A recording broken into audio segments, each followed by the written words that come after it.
қайдан сырттан басқа біреуді жаңағы старший лейтенант аты жөнін есімде жоқ, соны крайний қылып шығарды.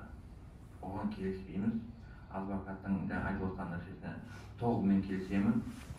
Также поддерживаю во всех отношениях. Менің енді международный расследование дейді ғой, халықаралық тергеу. Сол жаққа да бірнеше жазып жатырмын, бірақ менің хатым жетіп жатыр ма, жетпей жатыр ма, оған да білмеймін. Осы возможно пайдаланып, ол кісілерден де көмек сұраймын. Халықаралық тергеу жүрмесе, Қазақстанда шындық жоқ. Шындық іздеймін деген адам бір күні байқаусызда біреу басып кетеді. Болмаса байқаусыздан орманнан табылады өлген денесін. Ол Қазақстанның несінде бар нәрсе. Ол практикасында бар. Одан талай көзіміз ашық, құлағымыз керек емес.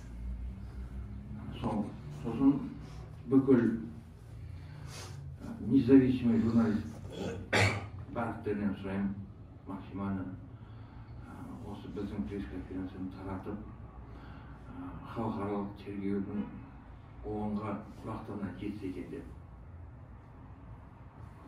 Барлықтарынан көмек сұрайтын журналистер, Азаттық, Орда, басқалар да көп қой. Белсенділер, барлықтарынан көмек сұраймын.